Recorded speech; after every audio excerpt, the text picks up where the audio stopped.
Hello, everyone, and welcome to the session. The topic of today's session is search engines as a digital marketing channel, facilitated by myself, Vani All from Coventry University, Sophie Gibson from the penguinpatrol.co.uk, Juliana Turnbull from SEOJoeBlogs.com, and Julia Caroline Zeng from Charlie on the Move.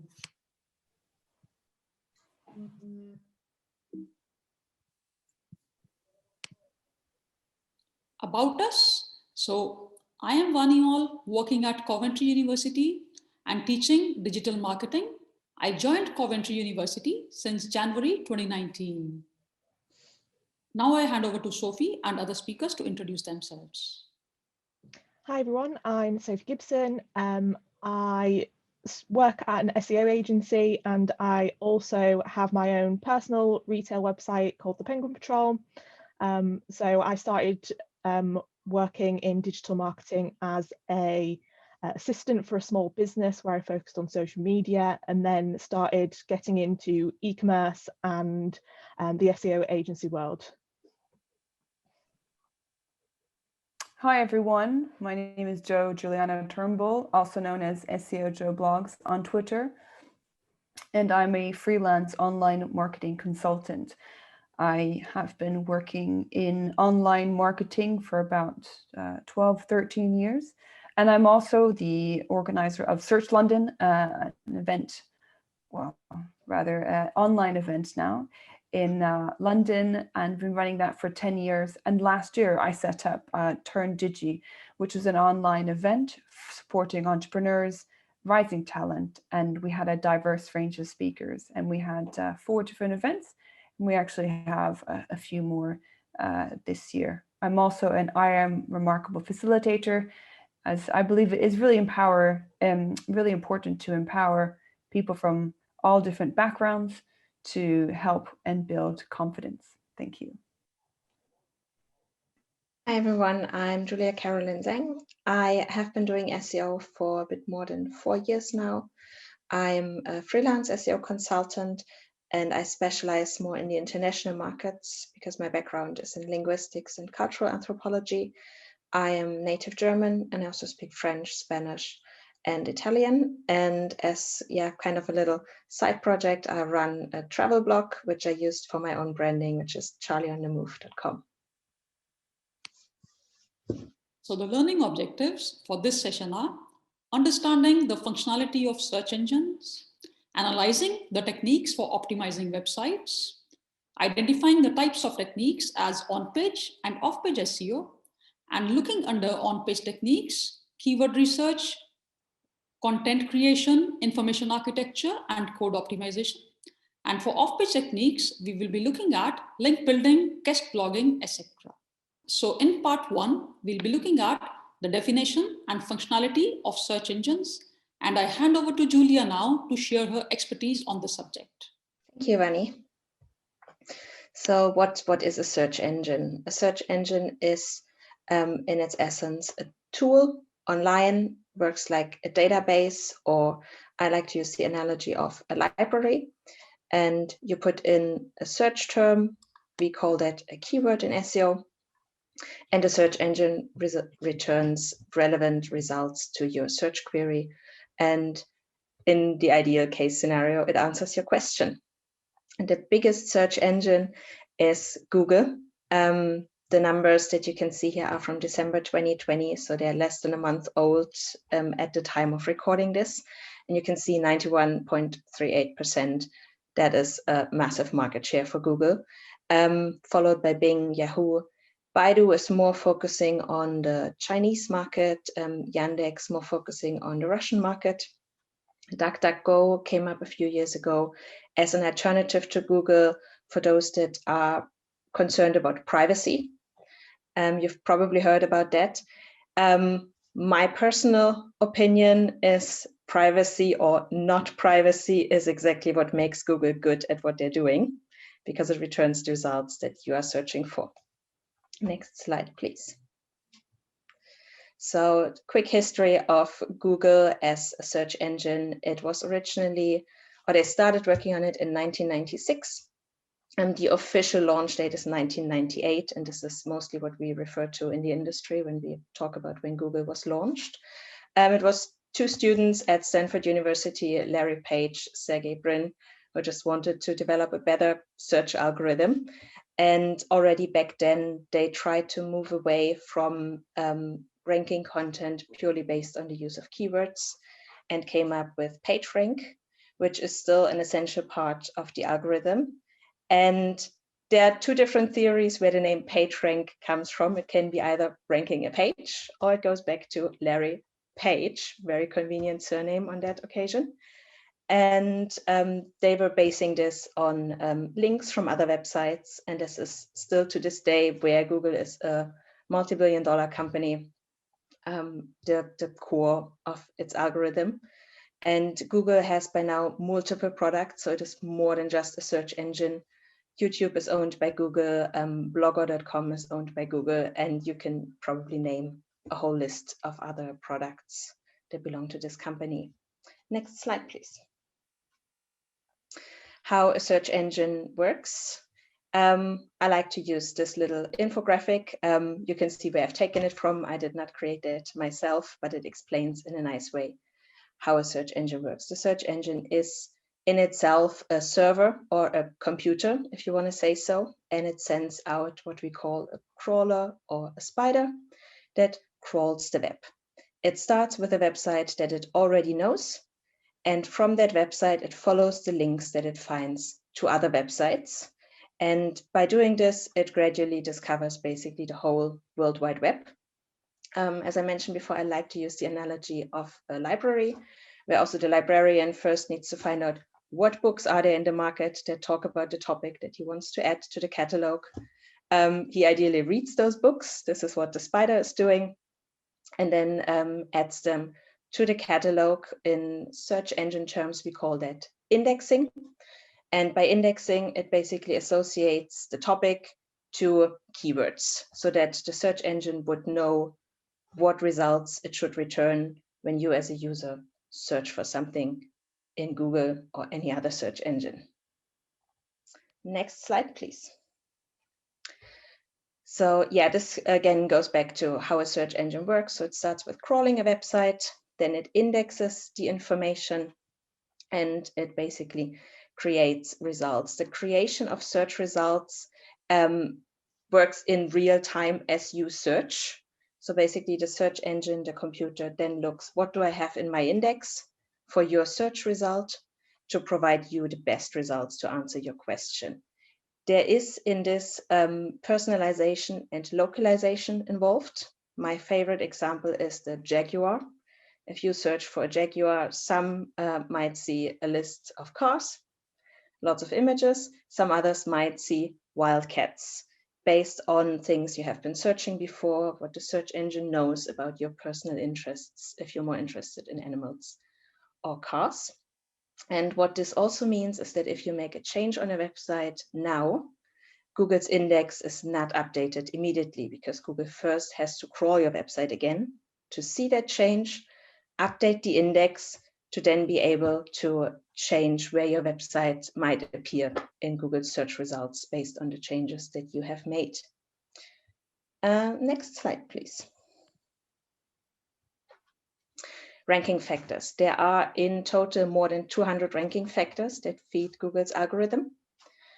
And it changes constantly. So Google releases multiple algorithm updates a day, I would say. There are usually 3 to 4 really big ones per year, where the whole SEO industry goes then a bit crazy. What is this algorithm update about? But the core ranking factors are still content, and this is becoming more and more important. Google wants you to provide good quality content that answers questions, gives information that is well researched and correct. In recent years, mobile friendliness has become more and more important because more and more people search from a mobile device and not so much from a desktop. Then security on the web has become more and more important. So you might have seen, if you use Google Chrome as a browser, that a website that is not secure, Google doesn't even easily let you access it anymore. user experience. 10, 15 years ago, you could stuff a website with keywords and just use the same word over and over and over again, and it would work. But that is really bad user experience. That is not made for a human reader. That is made for a computer. And Google wants you to not do this anymore. So to provide better user experience and content that is well readable. Page speed is something that is important, and in my opinion it relates to user experience, because if a website loads very slowly, you're just getting frustrated and you have a bad user experience right from the start. On-page optimization, there are multiple things that fall in this category, like starts with the content, title, text, meta descriptions. We're talking about this in a bit more detail later. And the other ranking factor are backlinks. So those are links from other websites, and those are mainly a reference. This is how you can see it. So if another website links to your website, it usually means that this website thinks your content is good and wants their readers to read your content as well. Google is trying to move the weight in the ranking factor a bit away from backlinks, which is not easy. And the thing with backlinks is, we're also again talking about this a bit later, that people manipulate too much by paying for links, which is why Google is looking for alternative ways to rank websites and moving away from the weight a backlink has. And yeah, the different, I'm not entirely sure if types of SEO is the right word here. We're now on the right side. But SEO is basically a threefold thing, if you want to say so. The on-page SEO, so that is everything that you do on the page directly.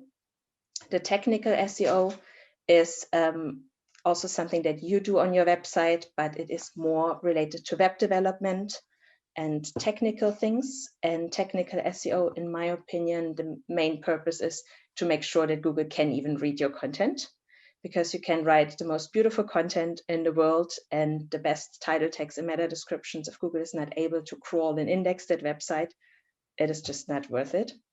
And then the off-page SEO, and this is, yes, the backlinks from other websites, and I would say the whole online environment. So with this, I would also count in there social media, brand awareness, which are becoming more and more important to have your brand established on the internet, basically.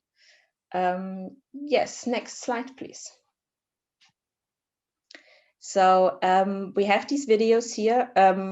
I am not entirely sure if Vani wanted to play them now during the recording.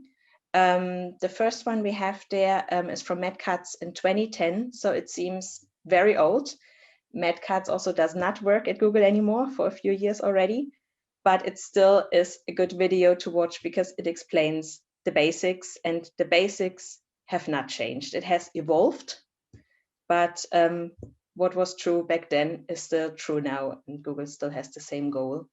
And the other two videos just go in a bit more detail, are a bit more recent. I don't know, Vani, do you want to play those videos now? Okay, let's play the Matt Cutts one.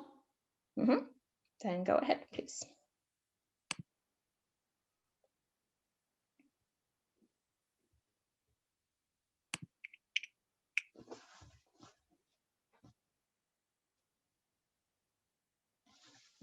Hi, my name is Matt Cutts.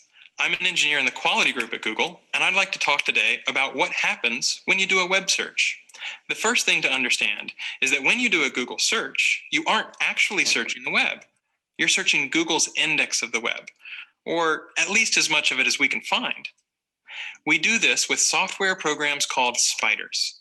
Spiders start by fetching a few web pages. Then they follow the links on those pages and fetch the pages they point to, and follow all the links on those pages and fetch the pages they link to, and so on, until we've indexed a pretty big chunk of the web, many billions of pages stored across thousands of machines. Now, suppose I want to know how fast a cheetah can run. I type in my search, say cheetah running speed, and hit return. Our software searches our index to find every page that includes those search terms. In this case, there are hundreds of thousands of possible results. How does Google decide which few documents I really want?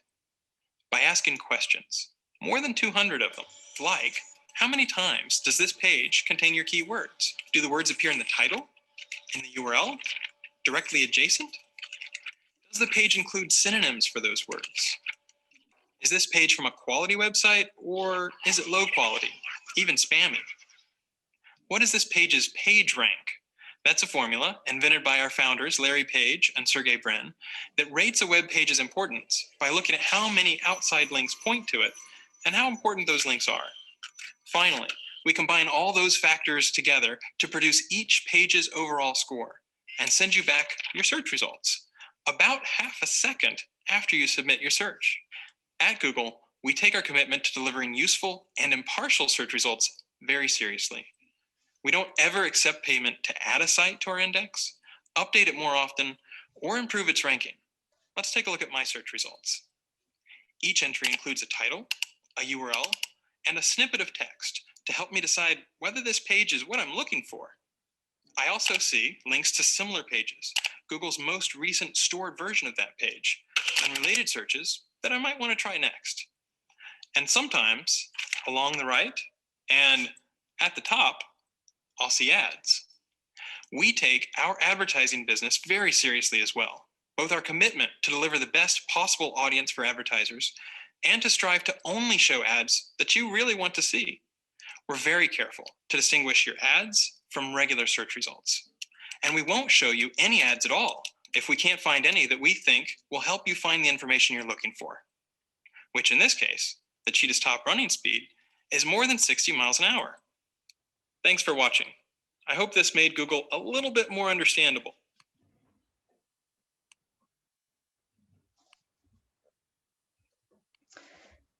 Thank you, Vani. If you then want to go to the next slide, please. Actually. So we have here one example of a Google search, in this case, blue denim shirt. You see the screenshot that is here. I've taken this a few days before we do this recording, so it is how Google looks at the moment. It has changed a bit over the years how they display certain search results. You see it starts with ads that are mainly images with prices and brands for that search query. For other search queries, you might see more text-heavy ads. And then below the ads, in this case, ASOS is the first search results here in the UK. You see the organic results, and this is what we focus on in SEO. And you also see further down a few more images, something you also see a lot recently in Google search as people also ask. So that's a little FAQ box, basically. You can see featured snippets, star ratings, maps. It all depends on what you were searching for. And as Matt Katz just said in the video, what the search engine thinks you are looking for. And yeah, next slide, please. In this case, it was an e-commerce search query. We were looking for a blue denim shirt, and e-commerce sites are out there plenty. I don't know the exact number, but you've seen we had more than 800 million results in Google just for that one search query. And in recent times, due to the pandemic, of course, this has changed. We see here a nice graph from McKinsey that they've released, and basically in 2020, within 3 months, e-commerce has grown more than it would usually grow in 10 years if the graph had continued as the same trend as in previous years. And so this is also something to always keep in mind with SEO. Trends are changing. The screenshot here in the bottom left-hand corner is from Google Trends. I believe Joe is going into this into a bit more detail later when we speak about keywords and trends. But there you can see that it is constantly changing, because a year ago, nobody would have searched for coronavirus. Right now, it is the trending topic #1 in the UK. And yeah, next slide, please. So the search engine results page is, we just refer to this as the SERPs, is what we've just seen with the blue denim shirt. This is how it can look for a search query. Again, it is very different depending on what you search for. it is usually around 10 results on the first page. Also, this varies a bit depending on how many featured snippets there are, how many ads at the top. Sometimes it is not 10, is what I noticed recently, but it never has been more than 10 organic results. And yeah, answer boxes, image packs, and so on. And we say it as a joke in SEO, the best place to hide a dead body is the second page of Google. And again, this is something, it depends a bit on the search query, because for certain search queries that are very specific, people are willing to click through to page 2 or 3, but for most search queries, they are not, and they just rephrase what they were searching for because they're not happy with the results they're seeing. Next slide, yes, thank you. So what about those websites that don't appear in the top 10 of the search results? Well, they don't get any traffic. They're there on the internet. Maybe they attract traffic and customers through other channels like advertising on social media, but the SEO traffic will be minimal for those. And of course, that has an impact on their conversions, on the revenue they make. So what could be the solution? Next slide, please. Of course, SEO is the solution. That's what we're talking about here. So search engine optimization can help those websites to rank higher in Google and ideally make it to the top positions in the SERPs. Again, how easy or difficult that is depends on what the search query is and how competitive the industry is. Like for that blue denim shirt, if you just start a small e-commerce business selling blue denim shirts, it will be almost impossible to outrank ASOS there in the first position, to be entirely honest. Same in the travel industry. You can aim for the top spot, but outranking things like TripAdvisor or Booking.com is incredibly hard, and the expectations there need to be set to realistic things. And I believe also Joe is talking about this a bit more, keyword intent, focusing on other keywords where you can easier attract traffic than with like something generic as blue denim shirt. The next slide, please. Yeah, I think we're in part 2 there. Yes, that's then Joe.